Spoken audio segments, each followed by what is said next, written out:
Հաղթանակի ու խաղաղության օրն է, պետական այրերը 1945-ի հաղթանակն են շնորհավորում, երբեմնի եռատոնի մասին հիշեցնում է ամենայն հայոց կաթողիկոսը։ Տասնամյակներ շարունակ այսօրը մեզ համար նշանավորվել է նաև արցախյան գոյամարտի հաղթանակով։ Հաղթանակ վերածներին չեն մոռանում Եռաբլուրում, լուր աղոթքի, հերոսապատումների ու մեծ սպասումի օրը զինվորական պանթեոնում։ Ով խաղաղություն կպահի Արցախը կբերի,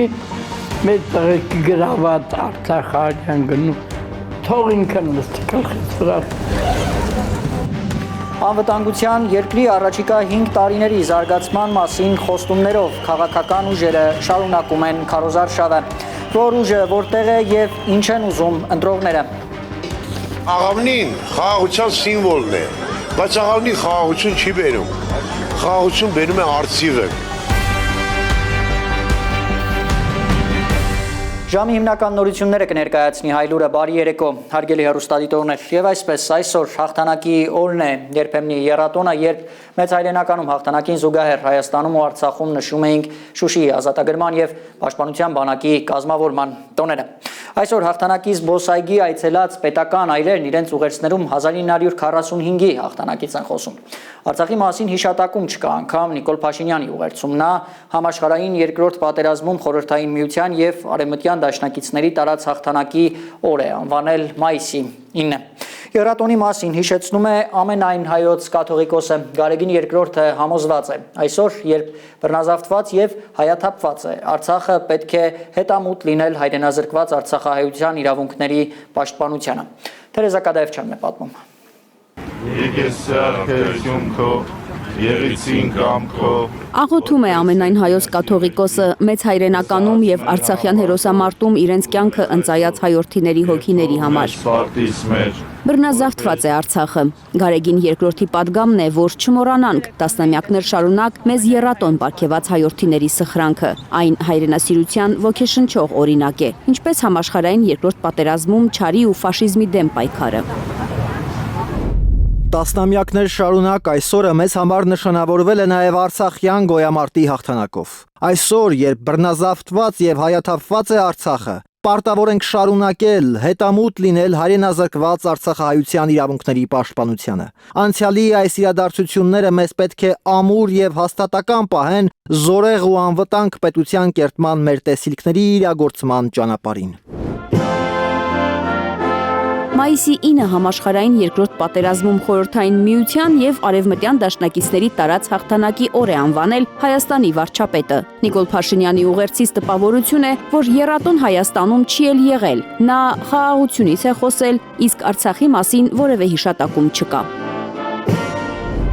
2026 թվականի մայիսի 9-ը նշում ենք Հայաստանի եւ Ադրբեջանի միջև հաստատված խաղաղության պայմաններում։ Արդեն 2 տարի Հայաստան-Ադրբեջան հրաձգության հետևանքով ոչ զոհ ունենք, ոչ վիրավոր, մեր սահմանամերձ բնակավայրերն ապրում են հրաձգություններից զերծ միջավայրում։ Այսօր էլ են աշխարհիկ ու հոգևոր ղեկավարները առանձին այցելել հաղթանակ զբոսայգի։ Նախագահ Վահագն Խաչատուրյանը կառավարության անդամների հետ ծաղիկները խոնարել ու ծաղկեպսակ դրել երկրորդ համաշխարհայինի ժամանակ Խորհրդային Միության բանակի կազմում հանուն հայրենիքի զոհվածների հիշատակի անմար կրակի մոտ։ Մենք հիշում ենք մեր պապերին, իրենց սխրանքը։ Պապերի հիշատակը հարգելու է եկել փոխարգործնախարար Մնացական Սաֆարյանը։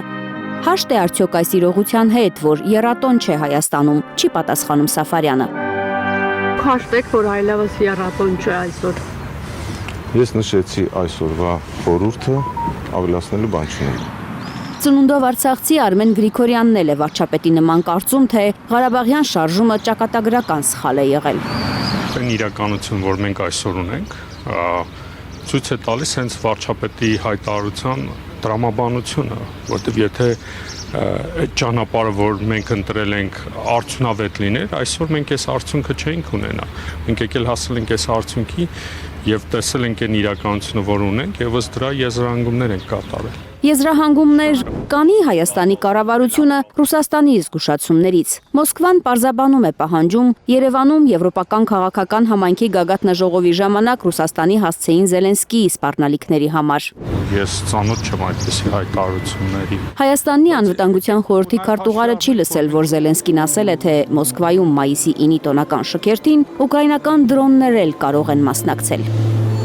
Այդ հայտարարությունից հետո Ռուսաստանի արտգործնախարարություն է կանչվել Հայաստանի դեսպանը։ Նրա միջոցով հայտագիր է ուղարկվել Հայաստանի արտգործնախարարություն։ Դրան պատասխանելու կարիք դեռ չի տեսնում փոխարտգործնախարարը։ Փոխանցել են հայտագիր, եթե կարիք լինի, մենք դրան կպատասխանենք։ Բովանդակությունը ինչ է կապված էր այստեղ կայացած գագաթնաժողովի հետ։ Ըստ աղ Արմեն Գրիգորյանի, Հայաստանը պարտավոր չէր հետևել, թե ինչ հայտարարություններ են հնչում Եվրոպական քաղաքական համայնքի գագաթնաժողովում։ Մենք չենք կարող հետևել ով ինչ հայտարարություն է անում, հա։ Այս մասով ես կարծում եմ կարևորը Հայաստանը ինչպիսի հայտարարություններ է անում։ 2022 թվականին ռուս-ուկրաինական պատերազմից հետո ստեղծված Եվրոպական միջկառավարական ֆորումը Գրիգորյանի կարծիքով պարզապես մի միջազգային միջոցառում է, որը բարձր մակարդակով անցկացվել է Երևանում։ Պահպանել ենք ֆորմատ այդ համայնքի ժողովի անցկացման եւ ես այդտեղ որևէ խնդիր չեմ տեսնում։ Հայ-ռուսական հարաբերությունների մասին խոսել չի ցանկանում Հայաստանում Ռուսաստանի դեսպանը։ Նա հրաժարվել է պատասխանել դեսպան Արսենյանին Դաշնության արտգործնախարարություն կանչելու մասին լրագրողների հարցերին։ Կողմնորոշվեք հրապարակված տեքստով, ես ավելացնելու բան չունեմ։ Հայաստանում հավատարմագրված դիվանագիտական ներկայացուցիչներից միայն Ռուսաստանի դեսպանին են տեսել հաղթանակ զբոսայգում լրագրողները։ Դեսպանատան աշխատակիցների հետ դեսպան Կոպիրկինը ծաղիկներ է խոնարել հայրենական պատերազմի զոհերի հիշատակի անմար կրակի մոտ, ծաղկ է պսակ դրել հուշակոթողի մոտ։ Թերեզա Կադաևչյան, Անի Ղանդիլյան, Հայլուր։ Արցախյան առաջին պատերազմի հաղթանակը բերածներին չեն մոռանում Եռաբլուրում։ Զինվորական Պանթեոնի լուր աղոթքը, հերոսապատումներն ու մարդկանց մեծ սպասումը լսել է Լիլիթ Խալաթյանը։ 10 օր առաջ Մոնթեն զանգեց մեր տուն, ասեց Երևանդասմա, որ գալու է մամայիս դնեմ գլխից մանտան, են էլ որ չեկավ, որ չիշմեմ, ապում։ Երևանդը չեկավ, անմահացավ մայիսի 8-ին Շուշին ազատագրելիս։ Հիմա մայրն է Երևանդի մոտ գալիս, շնորհավորում, չգիտի ինչը։ Որ Շուշի ունենք, որ Ղարաբաղ ունենք, ես չգիտեմ, իմ ասը որն էր արուն թափել, այսօր 34 տարեկան եմ լացել, ոչ խոսալ սա գալի, ոչ ապրել չմուզում։ Նախկինում սփոփվում էր տիկին Ռոզան, Երևանդի իրեն Շուշի էր տվել, Շուշին Երևանդի մորը հերոս։ Տատու ձեր տղեն հերոս ազատվեսը, ասում գիտեք ինչ կա, թո ոտքերը կտրատ լինի, թո իմ կողքին, ես ոչ թե բրիշները գայ։ Հիմա չկա Երևանդը, չկան Շուշին ու Արցախը, բայց ասում են, թե խաղաղություն կա։ Առանց Արցախ խաղաղության մասին չեն ուզում լսել Եռաբլուրում։ Ահա որ ալեկոծված եմ, որ խոսեմ, չգիտեմ ինչքան կխոսեմ, կվրդովեմ, կբորբոքվեմ։ Դա սուտ էլի բանա խաղաղություն։ Խաղաղություն են դեպքում կլինի, երբ որ ունենք հզոր բանակ, հզոր ուժեղ, են որ հարևանները պիտի քեզանից վախենան։ Հակառակ դեպքում ինչ խաղաղություն, երբ պետք է լինի քարքի գցենք ու բախչեն էլի։ Երբեմնի եռատոնը հիմա չի նշում Հայաստանը։ Մայիսի 8-ին, 9-ին իշխանության ներկայացուցիչները չեն գնում զինվորական Պանթեոն։ Եռաբլուրում որդիներին, ընկերներին կարոտած մարդիկ են։ Գալիս ենք ոնց որ պարտականություն կատարենք մեր զոհված ընկերների հիշատակը, որտեղ 18 թվականից առաջ մայիս ամիսը մեր համար տոն էր։ Եռատոն էր։ Մենք ոնց որ մայիսի ամեն օրը մեր համար տոն էր, որտեղ հաղթած էինք հզոր էինք, ճիշտ է ունեինք զոհեր, բայց ամեն մեկը գիտեր ինչի համար է մահացել, ինչի համար է զոհվել։ Հիմա այսօր չես հասկանում, ինչի համար այսքան մեծ Եռաբլուրը։ Կորուստների անիվը չի շրջվի, քանի դեռ Հայաստանում իշխում է իր ժողովրդին պատերազմով սպառնացող իշխանություն։ Մարդիկ համոզված են, պատերազմ կլինի, եթե Փաշինյանը ընտրվի։ Թող չվախացնեն, եթե չընտրվենք կլինի պատերազմ։ Եթե սենց չլինի, կլինի պատերազմ։ Ինչ է նշանակում, երբ որ ասում է խաղաղություն, խաբեց ժողովրդին, ընտրվեց, 2 տարին չանցավ պատերազմը սկսեց։ Էլի խաբեց ժողովրդին, ընտրվեց, ջերմուկի պատերազմը սկսեց, այդ երեխեքին զոհեց, ու էլի ասում են հանուն ոչինչի, հանուն ոչինչ։ Հիմա էլ նույնը խաբում է, էլի կընտրվի, էլի չեմ ուզում, իսեր ասում։ Իրանք էսկի մի ընտանիք չեն կարողանում սրբությունը, որ ընտանիքը սրբությունը, չունեն այդ սրբությունը։ Իրանք նստել են այդ աթոռին, ինչ են խոսում։ Ինչի մասին են խոսում։ Մի պետություն եք ուզում կառավարել։ Ընտրություններին մասնակցող քաղաքական բոլոր ուժերին ամեն օր եռաբլուր գնացող մարդիկ ասելիք ունեն։ Որը բարին այն կատարվի։ Ինձ համար միևնույն է, ով կլինի, ով չլինի, ով խաղաղություն կպահի, Արցախը կբերի, մեր տղեր կգրաված Արցախը արյան գնում, թող ինքն նստի գլխից վրա։ Լիլիթ Խալաթյան, Նորայր Շարբաթյան, Արմեն Ապրեսյան, Հայլուր։ Հայաստան դաշինքի անդամները դաշինքի առաջնորդ երկրորդ նախագահ Ռոբերտ Քոչարյանի գլխավորությամբ այցելել են Եռաբլուր զինվորական պանթեոն արգանքի տուրք մատուցել նահատակ զինվորականների հիշատակին։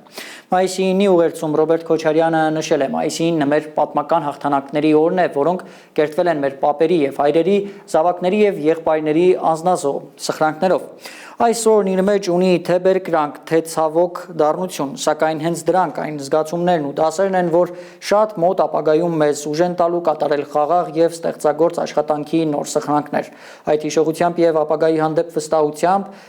վստահությամբ ենք զորացնելու մեր հայրենիքը, ուղղելու հայի մեջքը, ապահովելու իրական եւ արժանապատիվ խաղաղություն, գրել է Հայաստան դաշինքի առաջնորդը։ Վաղ առավոտյան են Եռաբլուր այցելել Արցախի առաջին, Հայաստանի երկրորդ նախագահ Ռոբերտ Քոչարյանն ու Հայաստան դաշինքի անդամները։ Ծաղիկներ են խոնարհել Արցախյան պատերազմներում զոհվածների հիշատակին։ Հերոսների հիշատակը վառ պահելու համար պետք է հավատարիմ մնալ նրանց գործին, վստահ է Ռոբերտ Քոչարյանը։ Հերոսների ամենից լավ հիշատակը պահելը իրենց գործին հավատարիմ լինելն է։ Կարծում եմ սա ամենից մեծ խորհուրդն է այսօրվա եւ սա այն է ինչ այսօր բավականաչափ բացակայում է հատկապես իշխանավորների մոտ եւ սրա վերջը իսկապես պետք է տալ։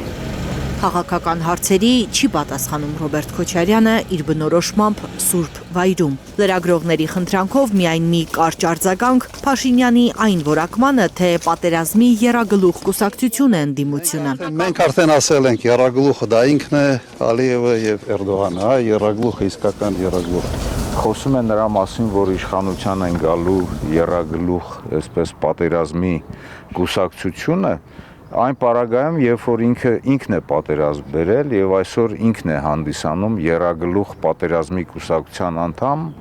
ուրեմն Էրդողանի եւ Ալիևի հետ միասին։ Պետք չէ տրվել Խաբեբայի սադրանքներին, սպառնալիքներին, համոզված է Հայաստան դաշինքի անդամ Արցախի հերոս Սեյրան Օհանյանը։ Հիշեցնում է, հիմա Հայաստանը կառավարում է մի իշխանություն, որի առաջնորդը տարիներ առաջ հայտարարում էր, թե Արցախը Հայաստան է եւ վերջ, իսկ հիմա Փաշինյանի համոզմունքները գլխի վայր շրջվել են։ Նույն վստահությամբ նա հայտարարում է, թե չկա եւ չի եղել Ղարաբաղյան շարժում։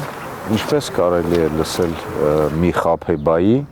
որի կառավարման ընթացքում ստախոսությունն է հիմնական սկզբունքը եղել, եւ երկրորդը ինքը ոչինչ է կամ ոչնչություն է, որպեսզի որոշի Արցախի ժողովրդի կողմից իրականացված այն ամբողջ պայքարը, որը եղել է ինքնորոշման համար, նրանք այսօր իրենց արժև նպատակ են դարձրել,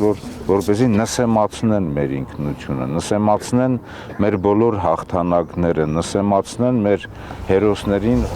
Գործող ապիկար իշխանությունների պատճառով հիմա Հայաստանը եռատոն չի նշում, ասում է Օհանյանը։ Այս տոնը տխուր պայմաններում մենք այսօր տոնում, որովհետև մենք այսօր Արցախում չունենք հայ, Արցախը հայաթափվել է, Ադրբեջանի կողմից ցեղասպանություն է իրականացվել Օհանյանը հավատում է, շատ շուտով Հայաստանն ուղղելու է մեջքը։ Ես ուզում եմ շնորհավորել մեր ժողովրդին, որպեսզի չհուսահատվեն, չհիասթափվեն, որովհետև պայքարը առջևում է։ Լիլիթ Խալաթյան, Նորայր Շարբաթյան, Արմեն Ապրեսյան, Հայլուր։ Հայաստան դաշինքի նախընտրական քարոզարշավի առաջին օրը հոգևոր մայրաքաղաքում է անցել։ Վաղարշապատցիների էմոցիաներն ու առանց պլան B-ի հաղթելու վճռականությամբ ընտրության գնալու մասին ռեպորտաժը հաջորդիվ։ Վաղարշապատի անմար կրակի հրապարակում բոլորն են ուզում ողջագուրվել Ռոբերտ Քոչարյանի հետ, հաջողություն մաղթել, մինչ նա հարթակ կբարձրանա նախընտրական առաջին ելույթն ունենալու։ Այդպիսի մի ջերմ ողջույնից հետո նախագահին է մոտենում գրասենյակի ղեկավար Բագրատ Նիկոյանը։ Բագրատ Նիկոյանը ասում է, պարոն նախագահ, սարոջկայիդ վրա պամադա կա։ Ասի դու վկայես, տիկին Բելային կասես, որ ուրիշ բան չի եղել։ Ու քանի որ բարձր է բոլորի տրամադրությունը, Հայաստան դաշինքի առաջնորդը հիշեցնում է ժողովրդին, հունիսի 7-ին պետք է ընտրել համար 17-ին։ Ընտրում ենք Հայաստան, թե Արևմտյան Ադրբեջան։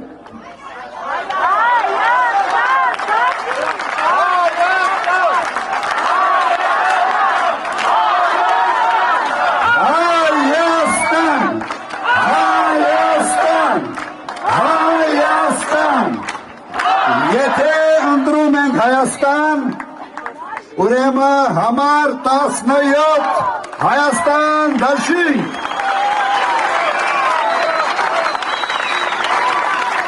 Պլան B չկա, ընտրապայքարի մեջ մտնելուց առաջ ասել էր Ռոբերտ Քոչարյանը։ Պլան B-ի մասին այս մարդիկ էլ չեն մտածում։ Համոզմունքով եմ եկել եւ միշտ էլ ընտրել եմ Ռոբերտ Քոչարյանին համոզմունքով,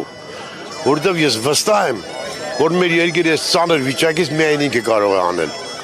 Նրա կազմակերպչական ունակությունները, նրա գիտելիքները,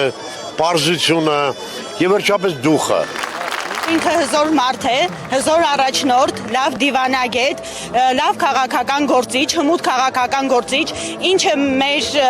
երկրի տվյալ իրավիճակում ամենակարևորագույններից է հանդիսանում։ Դա է պատճառը, որ ես աջակցում եմ ու միացել եմ պարոն նախագահի թիմին։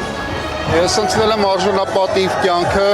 ու գտնում եմ, որ Ռոբերտ Քոչարյանը կարող է ապահովել մեզ դա։ Առանձնահատկություն։ Հարատև երաշխավորված խաղաղություն են ուզում մարդիկ։ Ռոբերտ Քոչարյանը ներկայացնում է Հայաստանի անվտանգության մոդելը՝ ժամանակակից, մարտունակ բանակ, ուժեղ առաջնորդ եւ հզոր դաշնակից։ Ուրիշ մոդելներ, մարդկությունը դեռ չի հորինել։ 10 տարի խաղաղ է ապրել Հայաստանը, երբ Ռոբերտ Քոչարյանն էր պետության ղեկին, հիշում են բոլորը։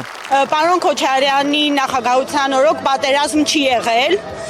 եւ ես վստահ եմ, որ միանշանակ, եթե նա լինի երկրի ղեկավար, այս անգամ եւս պատերազմ չի լինելու։ Հակառակ Ռոբերտ Քոչարյանը այն քաղաքական գործիչն է, որը կբերի իսկական խաղաղություն։ Միացել եմ Ռոբերտ Քոչարյանի թիմին, որովհետև ուզում եմ իմ երեխաները ապրեն Հայաստանի Հանրապետությունում առանց թուրքական լծի, քանի որ տեսնում ենք, որ եթե բոլորս նստենք մեր տեղում ու չշարժվենք, մեզ տանում են դեպի Թուրան։ Աղավնին խաղաղության սիմվոլն է, բայց աղավնին խաղաղություն չի բերում։ Խաղաղություն բերում է արծիվը, տիեզերքում, երկնքում։ Այս արծիվը այս համակարգում այսօր Ռոբերտ Քոչարյանն է։ Դեպի անվտանգ ու կայուն Հայաստան է տանում Հայաստան դաշինքի առաջնորդը, այս համոզմամբ ընտրողները երկրորդ նախագահի առաջնորդությամբ մայրաթոռ են ուղևորվում։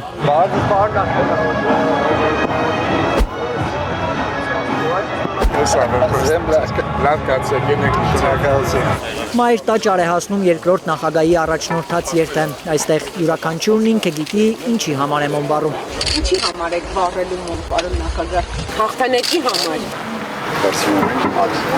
Այս ավելի վեհ բաներ կա, որի համար այս պահին արժում են վառել։ Հաղթանակի համար պայքարելու ենք։ Հաղթանակի զբոսայգում է քարոզարշավի երկրորդ օրը եղել ուժեղ Հայաստան դաշինքը։ Ապագայի հաղթանակներ խոստացող ուժը նոր աշխատատեղերի եւ Հայաստանի լավ ապրելու մասին է խոսել այսօր։ Հաղթանակները, որ մեր պապերը նվաճել են 1945-ին Բեռլինում, Մեր հայրերն ու եղբայրները 1992-ին Շուշիում հավերժ մեժն են։ Մայր Հայաստան հուշահամալիրում անմար կրակի մոտ է վերահաստատում ուժեղ Հայաստան դաշինքը։ Այսօր ուզում են հայ եւ հաղթանակը բառը իրարից հեռացնել։ Մենք շատ ենք արդեն ենթագիտակցորեն մեր մեջ ուզում են նստեցնել, որ մենք չենք կարող ունենալ հաղթանակ։ Ընդամենը մեկ ամիս հետո ժողովրդի այդ հաղթանակը տոնելու խոստումներ է տալիս ուժեղ Հայաստան դաշինքի առաջնորդը։ Իր Տամբակում առաջին հրապարակային ելույթի ժամանակ։ Ալիևի մարզպետը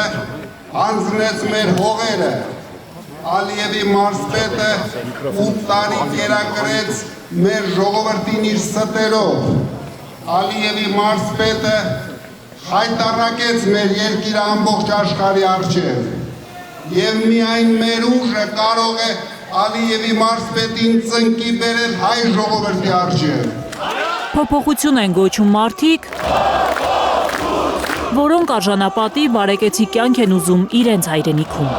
Մեկ ամիս ժամանակ ունենք, որ ամբողջ աշխարհին ցույց տանք, որ հայ ժողովուրդը խեղճ չի, որ հայ ժողովուրդը պարտվող չի, միայն թե մեկ փոքրիկ խմբակ բերեց այդ պարտությունը մեր ժողովրդին։ Ուժեղ պետություն, որտեղ 300,000 աշխատատեղ է նախատեսում բացել ուժեղ Հայաստան դաշինքի առաջնորդը, խոստանում է վերացնել փոքր բիզնեսի հարկերը, մեծ արտոնություններ տրամադրել գյուղատնտեսներին, կառուցել մատչելի բնակարաններ, իջեցնել դեղերի գները 20%-ով, երեխա ունեցող բոլոր ընտանիքներին հանել աղքատությունից, պետություն երրորդ ծնող սկզբունքով։ Մենք պարտավոր ենք միասին հաղթել աղքատությանը։ Մենք պարտավոր ենք միասին բարեկեցություն բերել մեր ժողովրդին։ Մենք պարտավոր ենք միասին պաշտպանել մեր հայ առաքելական Սուրբ եկեղեցին։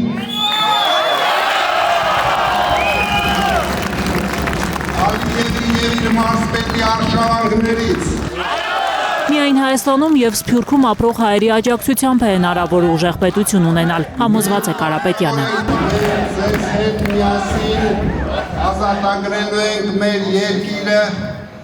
մեր հայրենիքը խայտառակող, մեր ժողովրդին նվաստացնող Ալիևի փչած փուչիկից։ Դուք եք այն ուժը, որ կարող եք այդպիսի մեծ գործ կատարել մեր ազգի ու մեր ժողովրդի համար։ Հայաստանը ծնկած դիրքից բարձրացնելու հնարավորություն կա, վստահեցնում է ուժեղ Հայաստան դաշինքի առաջնորդը։ Հայրենակիցներին խնդրում է հավատալ։ Գայանե Մովսիսյան, Էլեն Յահինյան, Հայլուր։ Նախընտրական տասնյակ խոստումներով Սյունիքի մարզը ուղևորվել քաղաքացիական պայմանագիրը։ Բաղաբուրջի հուշահամալիրում ծաղիկներ խոնարհելուց հետո ագարակ է գնացել ՔՊ-ի ավտոբուսը։ Հոյակապ սուրճը, հոյակապ ձևով մատուցված։ Կապանում մեկ բաժակ հոյակապ սուրճով է սկսում Նիկոլ Փաշինյանը քաղաքացիական պայմանագրի քարոզարշավի երկրորդ օրը։ Ուրախ ավտոբուսում մայրենիի դասեր են։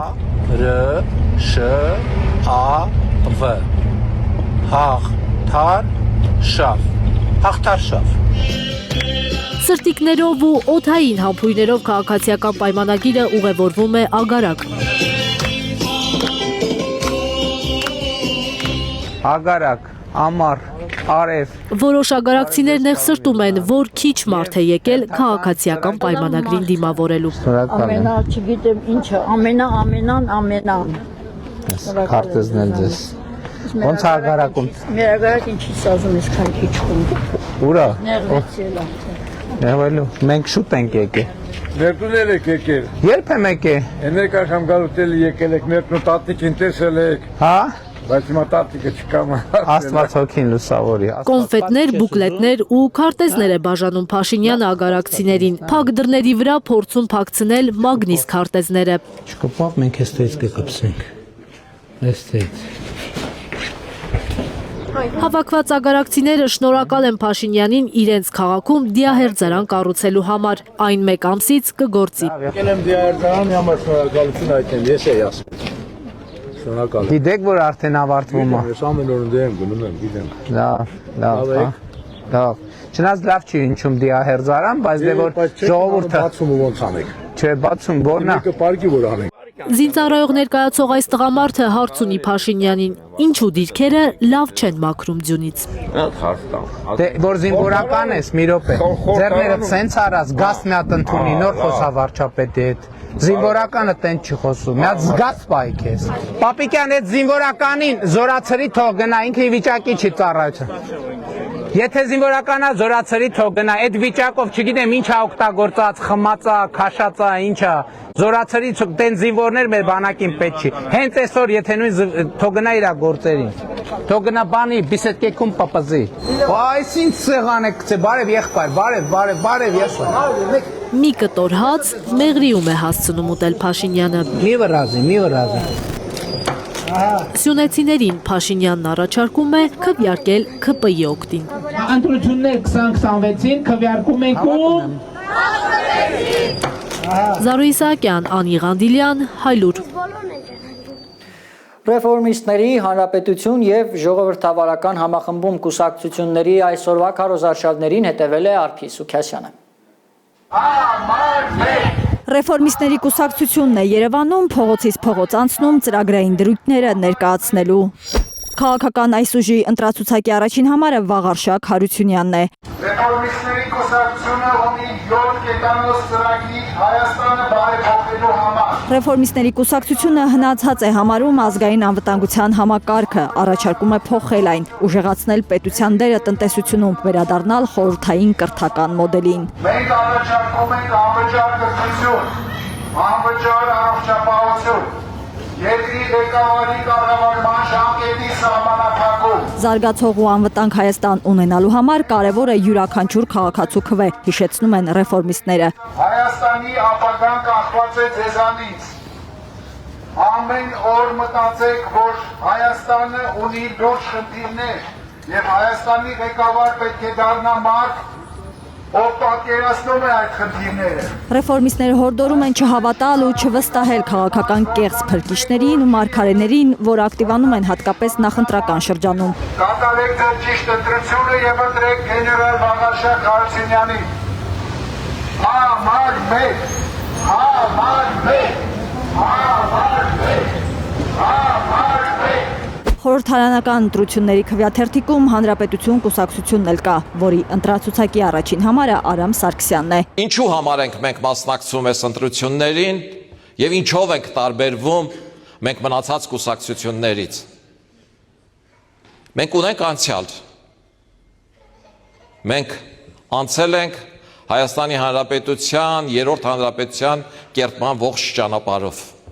Մենք ունենք նպատակներ ու իղձեր։ Հանրապետություն կուսակցությունը հաղթանակ է առաջարկում, պետք է հաղթենք մեր երկիրը հզորացնելով, ասում է քաղաքական այս ուժի ղեկավարը։ Մենք առաջարկում ենք հաղթանակ։ Եվ այդ հաղթանակը առաջարկում ենք անարյուն, առանց պատերազմի,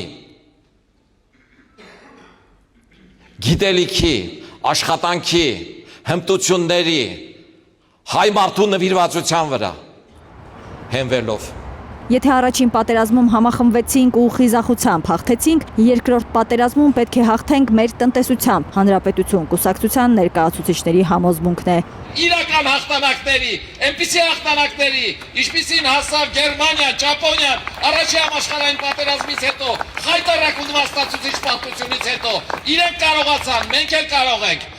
Ձեզանից հասնում է օգնել մեզ, ու մենք ձեզ կտանք այդ հաղթանակը։ Ժողովրդի աջակցությունն է հայցում նաև ժողովրդավարական համախմբում կուսակցությունը։ Քաղաքական այս ուժի ընտրացուցակի առաջին համարը Սուրեն Պետրոսյանն է։ Սա պարզապես հերթական ազգային ժողովի ընտրություններ չեն։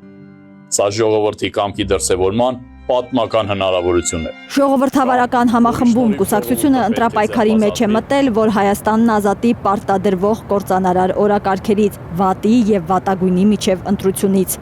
Հայկական պետություն, որը պետք է սպասարկի ոչ թե այլոց, այլ մեր ազգային շահերը։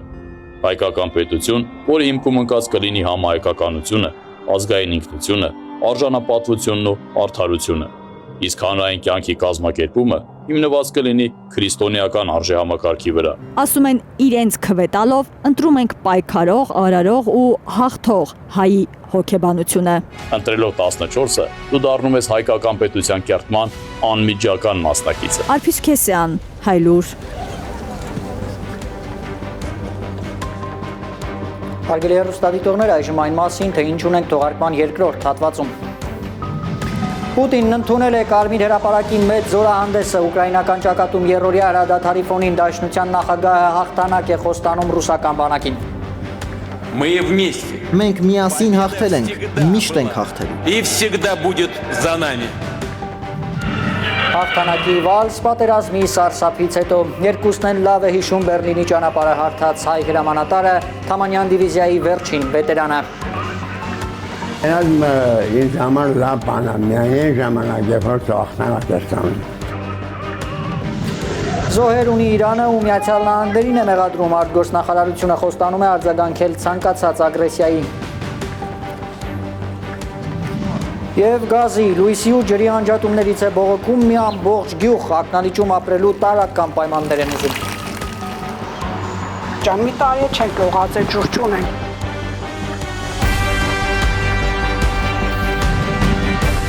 Եվ այսպես Ռուսաստանը համաձայնել է աջակցել Թրամփի նախաձեռնությանը Ուկրաինայի հետ հրադադարը մինչև մայիսի 11-ը երկարաձգելու մասին։ Ռուսաստանի նախագահի օգնական Յուրի Ուշակովը լրագրողներին ասել է, որ Ռուսաստանի եւ Ուկրաինայի միջև հրադադարը երկարաձգելու եւ ռազմագերիներ փոխանակելու նախաձեռնությունը Պուտին-Թրամփ վերջին հեռախոսազրույցի արդյունքն է։ Ավելի վաղ Թրամփը հայտարարել է, որ Ռուսաստանի եւ Ուկրաինայի միջև մայիսի 9-ից 11-ը երրորդյա հրադադար է հաստատվում հաղթանակի օրվա կապակցությամբ։ Ուկրաինայի նախագահը հաստատել է երրորդյա հրադադարը։ Կարմիր հրապարակը մեզ համար պակաս կարևոր է, քան ուկրաինացի գերիների կյանքը, որոնց կարող են վերադարձնել տուն։ Ահա թե ինչու այսօր, որպես Ամերիկայի միջնորդության բանակցային գործընթացի մաս, մենք ստացանք Ռուսաստանի համաձայնությունը գերիների փոխանակում իրականացնելու 1000-ի դիմաց ձևաչափով, հայտարարել է Զելենսկին։ Հնարավոր է ռուս-ուկրաինական հրադադարը 3 օրից ավելի տևի, լրագրողները հարցրել են Միացյալ Նահանգների ղեկավարին։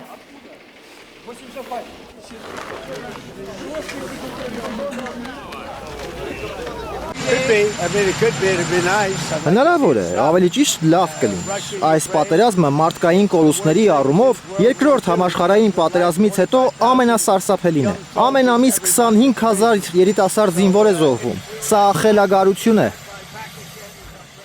Այժմ տեղափոխվենք Կարմիր հրապարակ, որտեղ այսօր հաղթանակի զորահանդեսն է ընդունել Վլադիմիր Պուտինը։ Հաղթանակի 81-ամյա պատմության ընթացքում առաջին անգամ Կարմիր հրապարակով անցել են նաև հյուսիսկորեացի զինվորականների զորախումբը։ Պուտինը շնորհակալ է նրանց Կուրսկի ազատագրմանը մասնակցելու համար։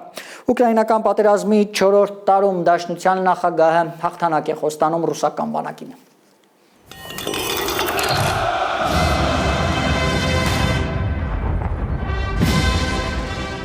Ռուսաստանի օրհներգն է հնչում Մոսկվայի Կարմիր հրապարակում թնդանոթային համազարգերի ուղեկցությամբ։ Հայրենական մեծ պատերազմում հաղթանակի 81-ամյակին նվիրված զորահանդեսն է։ Ռազմական շքերթից առաջ Ռուսաստանի նախագահը ողջունել է վետերաններին, շնորհավորել շքերթի մասնակիցներին։ Ռուսաստանը միշտ կհիշի խորհրդային ժողովրդի հերոսությունը, հայտարարել է Պուտինը։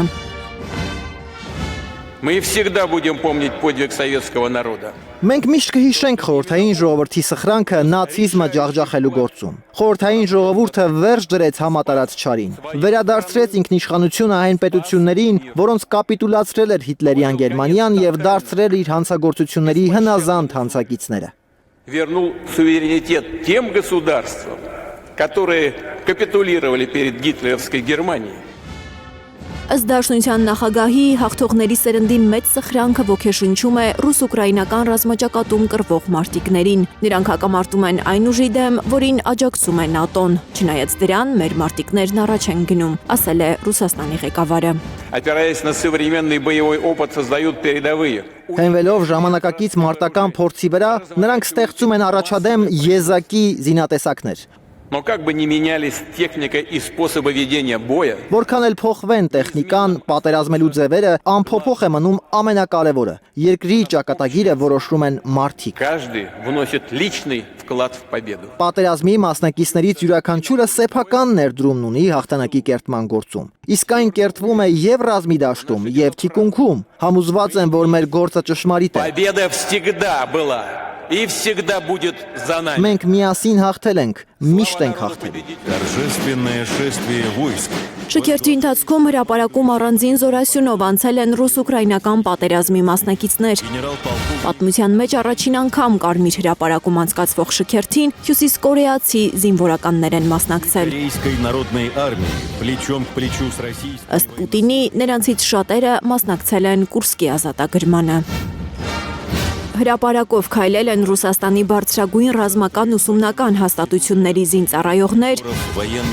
անօդաչու համակարգերի մասնագետներ։ Այս տարի պահպանվել է ռազմաօդային ցուցադրությունը ռուսական ավիախմբերի մասնակցությամբ։ Սակայն կրճատվել է շքերթի ավանդական ձևաչափը։ Զորահանդեսն անցել է առանց ռազմական տեխնիկայի ցուցադրության։ Կարմիր հրապարակում շքերթին հետևել են Բելարուսի, Ղազախստանի առաջնորդները։ Հայաստանի վարչապետն այս տարի չի մասնակցում Մոսկվայում կազմակերպված զորահանդեսին քարոզարշավի պատճառով։ Ըստ Փաշինյանի, ինքն այդ մասին տեղյակ է պահել Պուտինին։ Լիլիթ Գասպարյան, Հայլուր։ Հայրենական մեծ պատերազմին մասնակցել է շուրջ 600,000 հայ։ Նրանցից մոտ 300,000-ը եղել են խորհրդային Հայաստանից, իսկ եւս 200,000-300,000-ը Սփյուռքից եւ խորհրդային միության տարբեր հանրապետություններից։ Պատերազմը հայ ժողովրդից խլեց շուրջ 300,000 կյանք։ Ռազմաճակատ մեկնածների գրեթե կեսը տուն չվերադարձան։ Հայ ժողովուրդը պատերազմի տարիներին տվել է 68 գեներալ, 4 մարշալ, ավելի քան 100 խորհրդային միության հերոս, 27 զինվոր, որոնք արժանացել են Փառքի շքանշանի բոլոր 3 աստիճաններին։ Հատուկ տեղ ունի Արցախի ներդրումը հաղթանակի գործում։ Լեռնային Ղարաբաղի ինքնավար մարզից ռազմաճակատ է մեկնել մոտ 45,000 մարդ, որոնցից շուրջ 22,000-ը զոհվել են։ Մեծ հայրենական պատերազմի տարիներին Արցախը տվել է 29 խորհրդային միության հերոս, որոնցից 3-ը հերոսի կոչման արժանացել էին դեռ խորհրդաֆիննական պատերազմի ժամանակ։ 7 արցախցի դարձել են Փառքի շքանշանի 3 աստիճանների ասպետ, ավելի քան 30,000 զինվոր ու սպա պարգևատրվել են։ Արցախի Չարդախլու գյուղը խորհրդային ռազմական պատմության մեջ հայտնի է որպես մարշալների գյուղ, 2 մարշալ, 12 գեներալ, 57 գնդապետ, խորհրդային միության 7 հերոս։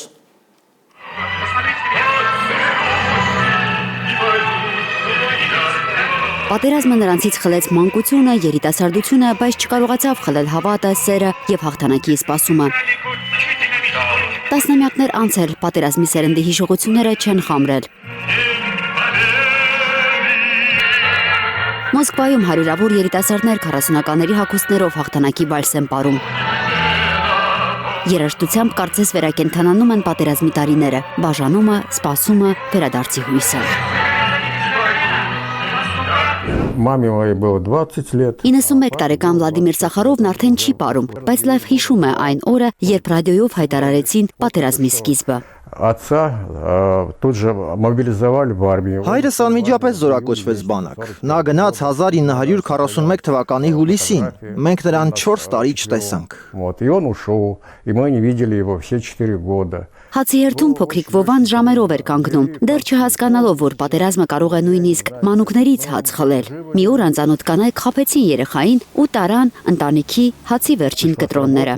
Մայրս լաց էր լինում ու ասում, հիմա ինչպես ենք ապրելու։ Как мы будем жить։ Վովայի ընտանիքին հարևաններն օգնեցին, իրենց բաժին հացը կիսելով։ Պատերազմում մարդ մնալը նույնպես հերոսություն էր։ 1945-ի մայիսի 9-ին ռադիոյով հնչեց ամենասպասված բառը՝ հաղթանակ։ Все радовались исключительно։ Ուրախությանը սահման չկար։ Թվում էր նոր կյանք է սկսվում։ Հպարտ էինք մեր երկրի, մեր բանակի, մեր վերապրածի համար։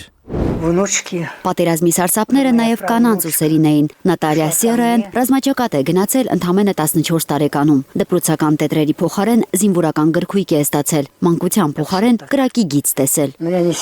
Նատալիան կապավոր էր, ծանր մալուխներ էր կրում ուսերին, սողում կրակի տակ վերականգնելով կապը, որը կյանքի ու հաղթանակի միջև ամենակարևոր օղակն էր։ Ծանր էր իհարկե, եւ լացում էինք եւ ծիծաղում, ու հիշում թե ինչպես էինք երբևէ սովորական աղջիկներ եղել։ Հաղթանակի լուրը Նատալյան Սոֆիայում լսեց։ Իր համար հաղթանակը յասամանի բույր ունի։ 98 տարեկանում էլ, երբ հիշում է այդ պահը, աչքերը լցվում են։ Մեզ ասացին հաղթանակ, հաղթանակ, մեր հաղթանակը։ Սկսեցին կրակել մեր թնդանոթներն ու զենիթային հրթիռները։ Այնքան ուրախություն կար, օ Աստված, այնքան ուրախություն կար։ Մենք լացում էինք, գրկում իրար, համբուրում, որովհետև վերջապես հաղթել էինք։ Մեր գործը արդար էր։ Մենք հաղթել էինք։ 102 տարեկան Գալինա Վշիվցևան պատերազմ է գնացել 19 տարեկանում։ Նրան սկզբում չէին ուզում ընդունել։ Ասում էին շատ փոքր է։ Ասացի սիրտս ցլի սրտի պես ուժեղ է, գրանցեք ինձ։ Գալինան Կուբանից Գերմանիա հասավ ցեխի, սովի ու մահվան միջով։ Ամենալավը հաղթանակի գիշերն է հիշում։ Բոլորս դուրս վազեցինք, սկսեցինք կրակելոտ։ Բոլորը գոռում էին պատերազմն ավարտվել է։ Հայաստանից ռազմաճակատ մեկնած Վոլոդիա Գսպոյանը արդեն 100 տարեկան է։ Կռիվ է գնացել 18 տարեկանում։ Մոժայսկից մինչև Բերլին կրակի, մահվան եւ հաղթանակի ճանապարհով անցած հայ զինվորը լեգենդար 89-րդ Թամանյան հրաձգային դիվիզիայի վերջին վետերանն է։ Այս մեդալների եւ պատվոգրերի հետևում վտանգավոր առաջադրանքներ են։ Վոլոդիա Գսպոյանը հետախուզական դասակի հրամանատար էր։ Նրա առաքելությունը մահվան հետ ամենօրյա հանդիպումներ։ Ինձ համար լավ բան է, միայն ժամանակ, երբ որ հաղթանակ ես ստանում։ Բայց որ նահանջում ես, դա սարսափելի է։ Միայն գիշերներով էին շարժվում, լուր աննկատ անցնում թշնամու թիկունք։ Նրա դասակի խնդիրը գերմանացի զինվորներին գերի վերցնելն էր։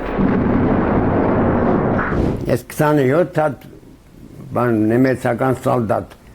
ազնեցի մեր շտաբին։ Դրա համար ինձ պարգևատրեցին կարմիր դրոշի շքանշանով։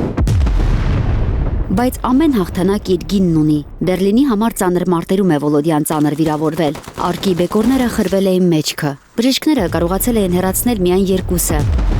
Մյուս երկուսը մինչև հիմա ողնաշարի մոտ են, որպես պատերազմի լուր ու ցավոտ հիշեցում։ Հաղթանակի օրը հայ հետախույզը հոսպիտալում դիմավորեց։ Ինչն էր ուժ տալիս զինվորին ամենադաժան օրերին։ Առանց երկմտելու Վոլոդյան ասում է. ընկերությունը։ Սերը մեր սալդատների սպլաչոնը մեկ էր։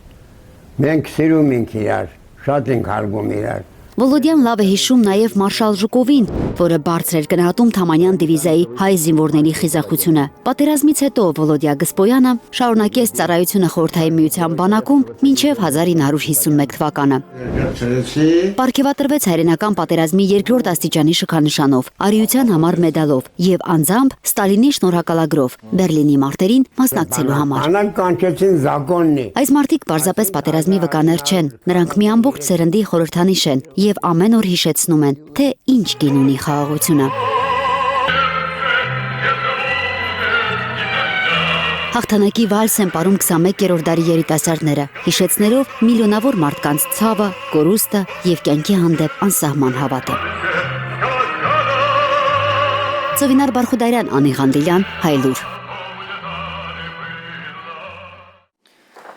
Երեկ Բաքուն Մոսկվայից բացատրություն է պահանջել ռուսական առաջին ալիքով հեռարձակված իրենց բառերով սադրիչ սյուժեի համար։ Սադրանք Բաքուն համարում է Ադրբեջանի քարտեզի ցուցադրումը, որի վրա առանձնացված է Լեռնային Ղարաբաղը։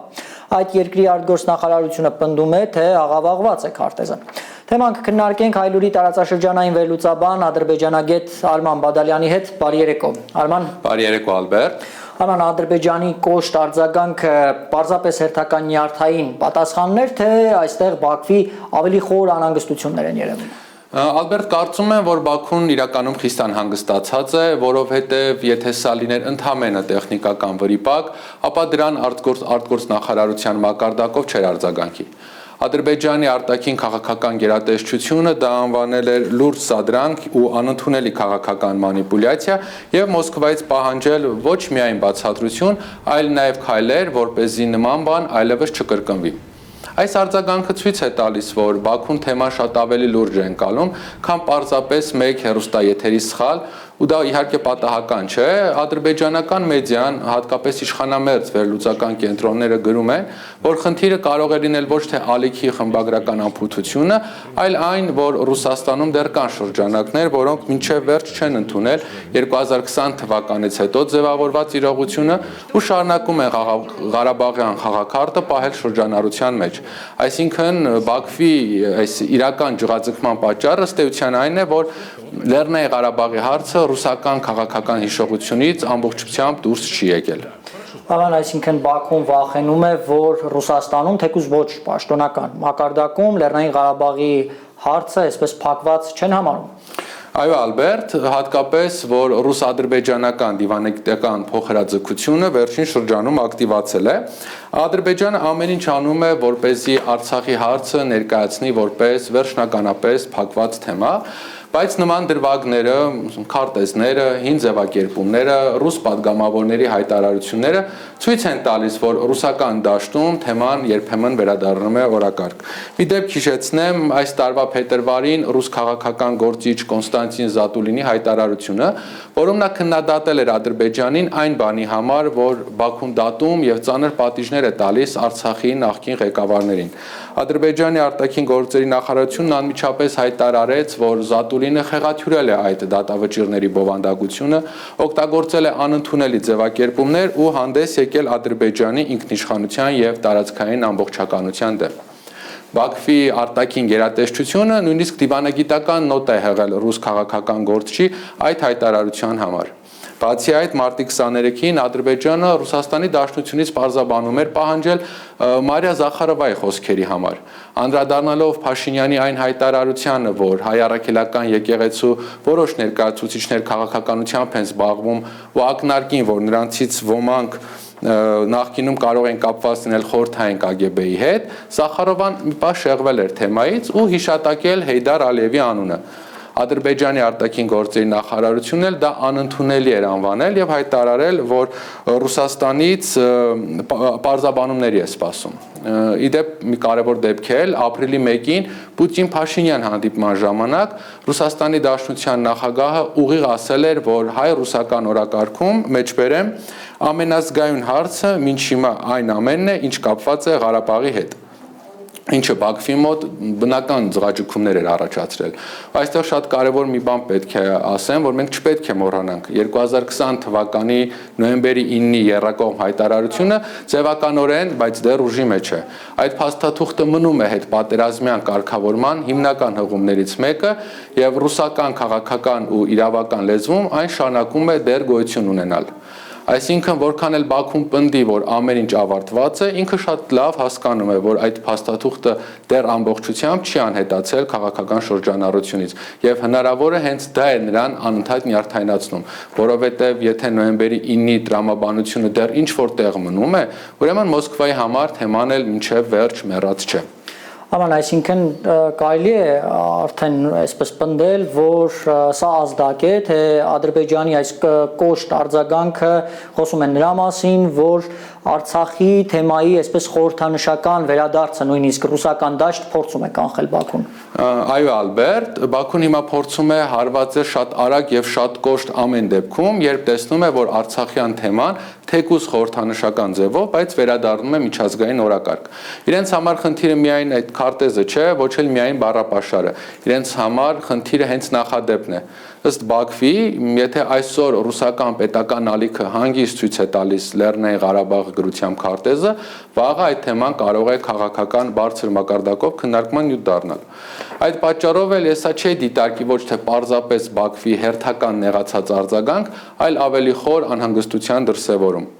Ադրբեջանը զգում է, որ թեման իր ցանկությանը հակառակ ամբողջությամբ փակված չէ, գոնե ռուսական կողմի համար, եւ դրա համար էլ հիմա շատ կոշտ ձևով փորձում է կանխել հարցի նույնիսկ ամենափոքր խորհրդանշական վերակենդանացումը։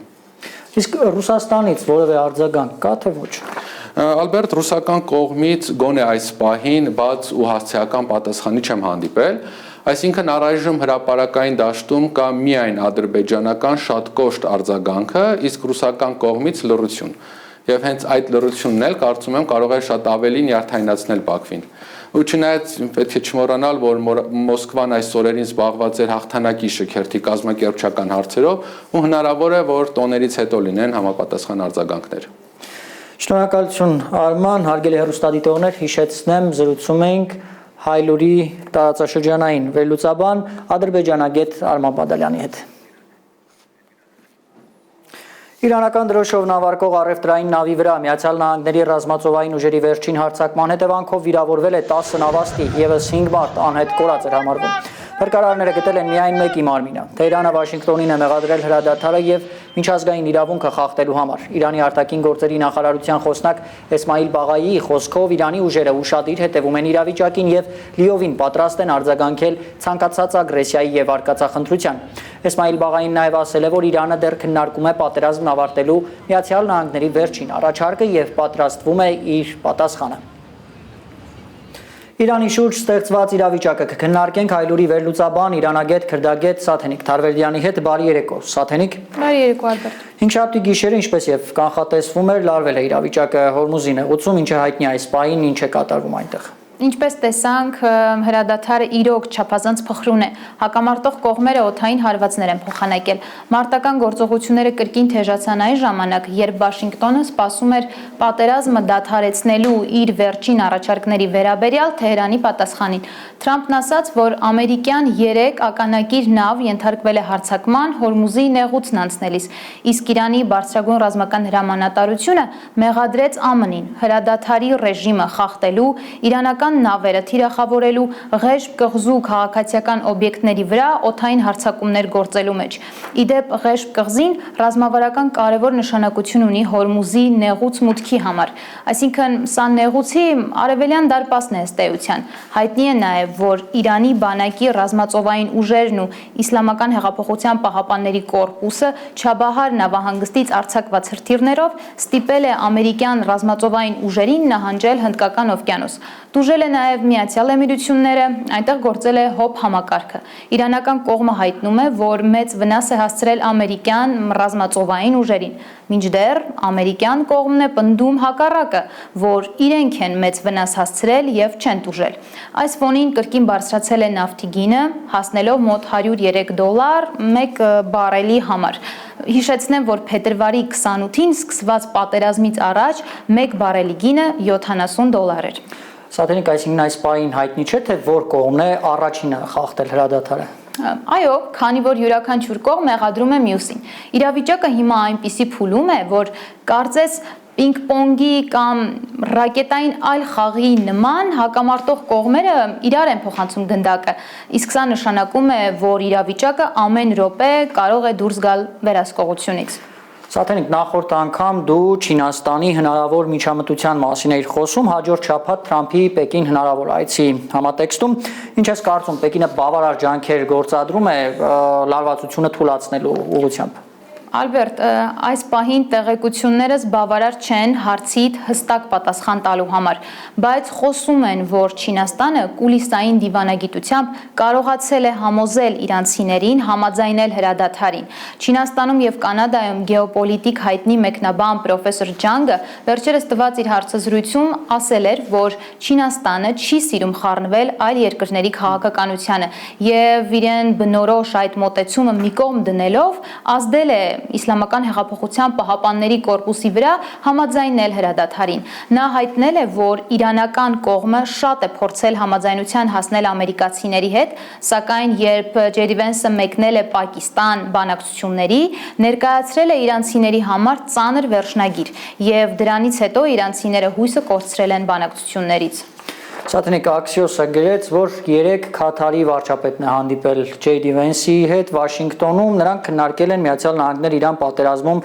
միջնորդական ջանքեր։ Արդյոք Քաթարն էլ է ուզում պաշտոնապես միջնորդական առաքելություն ստանձնել։ Ալբերտ, կարող ենք միայն ենթադրել, որ եթե այդ մասին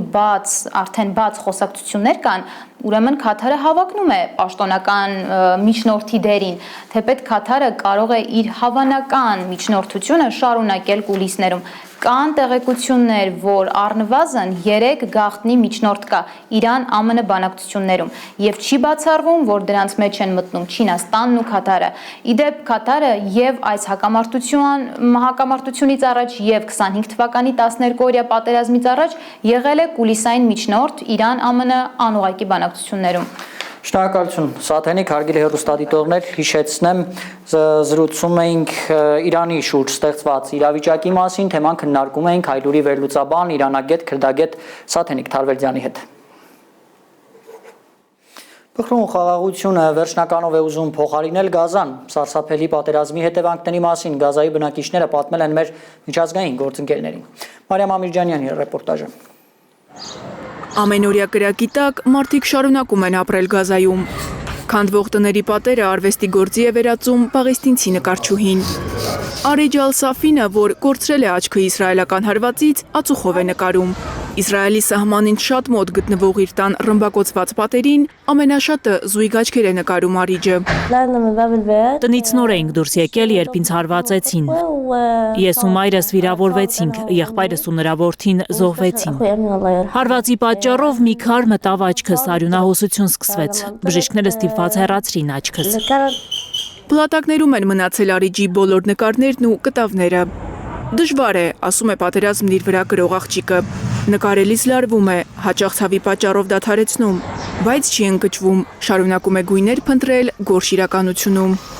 Չնայած ցավին, ես սիրում եմ նկարչությունը, այն իմ ինքնության մի մասն է։ Արիջն ասում է, ռմբակոծված պատերին նկարելով նաև իր բողոքն է հղում միջազգային հանրությանը։ Չնայած հասկանում է, աշխարհի համար մարդկային ցավն ու տառապանքն այլևս նշանակություն չունեն։ Ճաղերի հետևում իմ նկարած աչքերը խորհրդանշում են, որ այստեղ մենք բանտարկված ենք մեր տառապանքների մեջ եւ ոչ մեկ ուշադրություն չի դարձնում մեզ։ Իմ որմնանկարների միջոցով ես ուզում եմ փոխանցել աշխարհին, որ մեր տառապանքն աննկատ է մնում։ ՄԱԿ-ի վերջին տվյալով Գազայում գրեթե 18500 մարդ ծանր վիրավոր է կամ արտերկրում անհապաղ բուժօգնության կարիք ունի։ Նրանցից մոտ 4000-ը երեխաներ են։ Պաղեստինցի շատ երեխաներ են հրաշքի սպասում։ Նրանցից մեկն էլ 10 տարեկան Մուհամեդն է։ Նրա ծնողները իսրայելական հարվածներից են զոհվել։ Մուհամեդը հորաքրոջ խնամքի տակ է։ Նա աուտիզմ ու էպիլեպսիա ունի, հաճախ է ցնցումներ ունենում։ Մուհամեդն ինձ եղբորս է հիշեցնում, ամեն ինչ անում եմ նրա համար։ Ցավոք նա չի խոսում, շատ կուզենայի, որ խոսեր ինձ հետ, ասեր թե ինչ է զգում, որտեղն է ցավում։ Որփուկը նաև թերսնված է։ Գազայում ուտելիք չկա, դեղերն էլ շատ թանկ են։ ՄԱԿ-ի տվյալով Գազայում ամեն երրորդ երեխա թերսնված է։ Ձու, կաթ, մրգեր եւ բանջարեղեն չկա։ Ուտում ենք այն, ինչ օգնություն ենք ստանում՝ ոլոր, լոբի եւ բրինձ։ Առավոտյան արթնացնում եմ նրան, որ նա ուտի այն, ինչ մենք ենք ուտում։ Հաճախ բժշկի եմ տանում նրան, վերջին այցի ժամանակ դեղ են նշանակել։ Այդ մոտ $30 արժե։ Չկարողացա գնել։ Ըստ Պաղեստինյան կենտրոնական վիճակագրական բյուրոյի, Գազայում ավելի քան 39000 երեխա միակողմանի, մոտ 17000-ը երկկողմանի ծնողազուրկ է։ Այս երեխաների դաժան կյանքը փորձում է մեղմել Հասանը։ Պատերազմի թեժ օրերին իր աղջիկների հետ շատ էր երգում, փորձելով խլացնել ռումբերի ձայները։ Այդ երգերը գրավել են հարևանների երեխաներին։ Հիմա 20 հոգանոց երգչախումբ ունի։ Երաժշտական գործիքներ չունեն, մի կտոր փայտ ու մի աման ունեն։ Գազայում փոքրիկ աղջիկները շատ դժվարություններով են անցնում։ Պատերազմը խաթարում է նրանց հոգեկան առողջությունը։ Այս թիմը ստեղծել եմ նրանց բացասական հույզերից փրկելու համար։ Գալիս եմ մի քիչ հանգստանալու, անընդհատ ջուր ենք կրում, սնունդ ենք բերում, կուզենայի աշխարհի մյուս երեխաների պես ապրել, սարսափում եմ ռմբակոծությունների ու պայթյունների ձայներից։ Գազայում կյանքի ծանրությունը արվեստով է փորձում թեթևացնել նաև լուսանկարչուհի Քիֆահը։ Ցահալի հարվածից ոտքը կորցրած լուսանկարչուհու համար աշխարհը տակնուվրա է եղել։ Ծանր վիրավորվեցի ու կորցրի ոտքս։ Դրանից առաջ ես շատ ակտիվ էի։ Արագ էի շարժվում, շատ պատվիրատուներ ունեի։ Հիմա ամեն ինչ կրկնակի ծանր է, քայլելը, շարժվելը եւ նույնիսկ տեսախցիկ բռնել եմ։ Պատերազմն ամեն ինչ փոխել է։ ՔԻՖԱՀ միջազգային մարդասիրական կազմակերպություններին խնդրում է արտասահման մեկնելու եւ պրոթեզ ստանալու հնարավորություն տալ իրեն։ Մի ոտքով հավասարակշռությունը պահելը գրեթե անհնար է անհավասարակշիռ աշխարհում։ ՔԻՖԱՀ-ը երազում է նորից պարզ, առանց մշուշոտ քողի լուսանկարների մասին։ Մարիամ Ամիրջանյան, Էլեն Յահինյան, Հայլուր։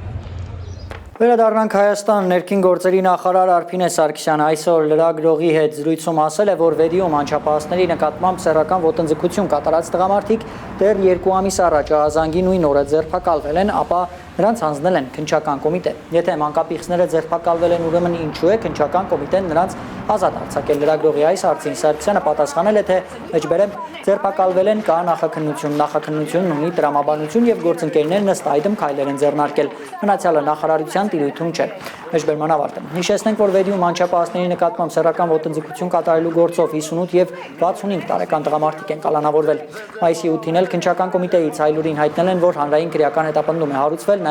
ՎԵ-ի նկատմամբ հանրակաբարո արարք կատարելու հոդվածով, որը կատարվել է հանցագործին դիմադրություն ցույց տալով առանց գիտակցելու արարքի բնույթը։ Արդյոք այս գործով ձերբակալված 3-րդ կասկածյալի վերաբերյալ կան տեղեկություններ։ Նախարարն ասել է, որ այդ գործառույթը նախարարության տիրույթում չէ։ Նախաքննական մարմինը ինֆորմացիա կտա պատե պահին։ Դուք հետևում եք ընդհանրապես լրատվությանը։ Եթե հետևում եք, նկատած կլինեք, որ դեպքը համայնքային ոստիկանության Վեդիի բաժնի օպերատիվ տվյալի հիման վրա է պարզվել, նույն օրը տվյալը իրացվել է, հետո Վեդիի բաժին իրականացրել է ձերբակալում եւ ձերբակալվածին հանձնել են քննչական մարմին։ Ու դուք եթե համադրեք իմ ասածը ձեր հարցադրման հետ, կնկատեք, որ դուք ներկայացրեցիք իրականությանը չհամապատասխանող փաստեր։ Ստացվում է, այսինքն մանկապիղծները ձերբակալվել են, սակայն քննչական կոմիտեն է նրանց ազատ արձակել, ձերբակալվել են, կա նախաքննություն ունի տրամաբանություն եւ գործընկերները ըստ այդմ քայլեր են ձեռնարկել։ Տեղափոխվենք Արմավիրի Ակնալիջ գյուղ, այնտեղ ապրելու տարրական պայմաններ են ուզում մարդիկ։ Գազի, էլեկտրականության ու ջրի պարբերական անջատումները զայրացած են պահում ամբողջ գյուղին։ Էդգար Ղուշյանն է զրուցել ակնալիջցիների հետ։ Այս պահին գազ էլ չունենք։ 90-ականներն։ Ակնալիջում մի օր կամ գազ չունեն, կամ հոսանք, կամ էլ ջուր բողոքում են բնակիչները։ Գազամատակարարումը վերականգնված է, խնդրում ենք լինել զգոն։ Փառք Աստծո գոնե գազն եղավ, ասում են ակնալիջցիներն ու դժգոհում, էլեկտրաէներգիայի անջատումները քրոնիկական բնույթ են կրում։ Մայիսի 1-ից էլ ջրամատակարարումը դարձել է գրաֆիկով, օրական 16 ժամ։ Գյուղատնտեսական աշխատանքների սեզոնին ակնալիջցիների տների ծորակները կեսգիշերից 2 ժամ առաջ ցամաքում են։ Իրիկվա 10-ից անջատում են մինչև ժամը 6 առավոտվա։ Չունենք, որ ունենանք կլողանանք էլի, տղա ջան, մի տարի չենք լողացել, ջուր չունենք։ Ստիպված են այս մարդիկ բանուգործ թողնել, դույլերով ջուր պահեստավորել, որ իրենց հիգիենայի մասին գոնե հոգան։ Սրտնեղած են ակնալիջցի կանայք, գյուղում ապրելու նորմալ պայմաններ չկան։ Դե դիլը ոչինչ, ջուր էլի կարում ես վերցնես յոլա գնաս, բա հոսանք, առանց հոսանքի ոնց կարելի է։ Բեկալում ենք, պայտա կարող է մի երկու չտան ջուրա պետք է լինի։ Բեկալում ենք, նույն բան չտանենք։ Էլեկտրաէներգիա լինելուց է կախված նաև իրենց տներում ջուր կլինի, թե չէ, ասում են։ Ակնալիջցիների խոսքով ջրամատակարարումն իրականացվում է պոմպերով։ Դե որ հոսանքը գնաց հաշվեր ջուր չի լինելու։ Որտեղ նասոսա չէ, ջրի բան հոսանք է դա աշխատում։ Ինչու միանգամից գյուղը հետ ընթաց ապրեց, չգիտեն ակնալիջում, չգիտեն նաև ում դիմեն ամենօրյա կոմունալ խափանումների համար։ Էդգար Ղուշյան, Հենիկ Համազասպյան, Հայլուր։ Վերադառնանք օրվա խորհրդին։ Հաղթանակի օրվա միջոցառումների համար անակնկալ ունեն գյումրեցիները։ Մայր Հայաստան համալիրի ջրային կասկադն է սկսել գործել։ Գյումրիի խորհրդանիշ Մայր Հայաստան արձանի թաքնված գաղտնիքների մասին է պատմում Գյումրիի մեր թղթակից Ալեքսան Սարգսյանը իր ռեպորտաժում։ Գյումրիում Մայր Հայաստանի հուշահամալիրի կառուցման աշխատանքները սկսվել են 1973 թվականից։ Այդ տարիներին Լենինականի գլխավոր ճարտարապետ Ռաֆայել Եղոյանի նախագծով։ Նախատեսվում էր այս տարածքում կառուցել միայն անմար կրակով անհայտ զինվորի գերեզման, բայց ընթացքում նախագիծը փոխվում է եւ Երևանի հաղթանակի զբոսայգու համար կառուցված Մայր Հայաստանի հուշարձանը տեղադրվում է Գյումրիում։ Արսանի հետևի մասում պատկերված է հունական դիցաբանության վրեժխնդրության աստվածուհի Նեմեսիսը։ Նա նայում է Թուրքիային։ Ժամանակին այս պատվանդանի ներսում փոքրիկ թանգարան է եղել, որը սակայն 88-ի երկրաշարժից հետո փակվել է։ Թանգարանում ցուցադրված իրերից պահպանվել է միայն 50 կիլոգրամանոց մատյան հավերժության գիրքը։ Գիրքը ոչնչացումից փրկել ու խնամքով պահպանում է Գյումրիի վետերանների միության նախագահ Վրույժ Սուքիասյանը։ Մահ գիտակցված անմահություն է։ Այս էջերում գրված են 1941-ից 45 թվականներին Լենինականից ռազմաճակատ մեկնած ու չվերադարձած մարդկանց անունները։ Բոլորի անունները մեկ առ մեկ կատ է Գյումրի քաղաքից, քանի ոգի մասնակցել պատերազմին։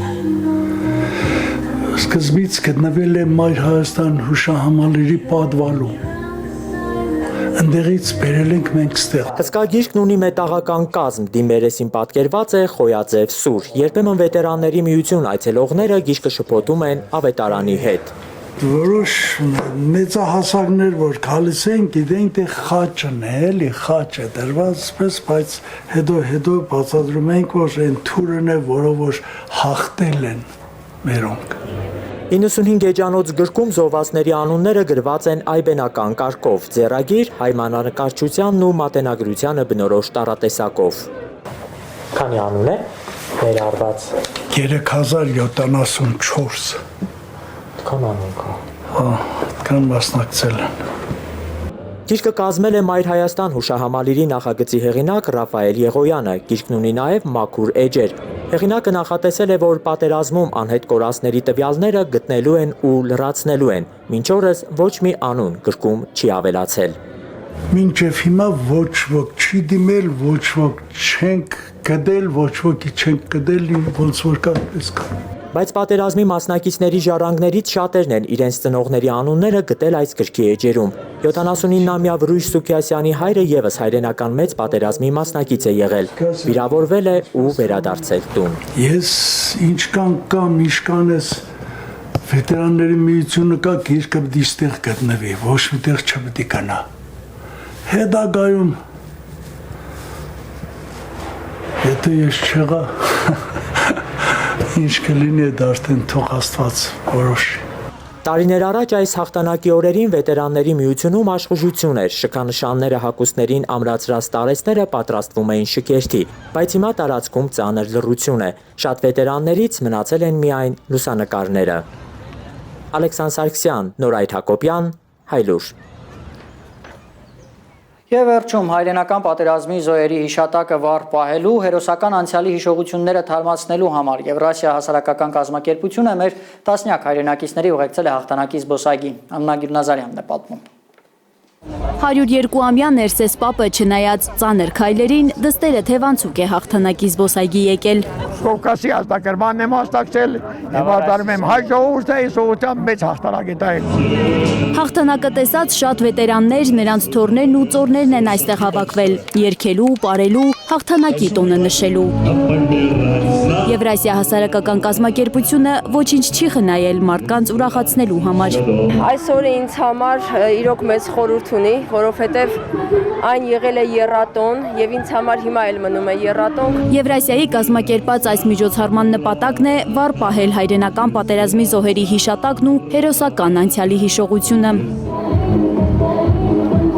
Բեմից այս կողմ մեծ ու փոքր լավ գիտեն այս երգերը։ Դրանք հիշողության ձայներն են անցյալից։ Մենք իրավունք չունենք մոռացության տալ մեր նախնիների, մեր հայրերի սխրանքը։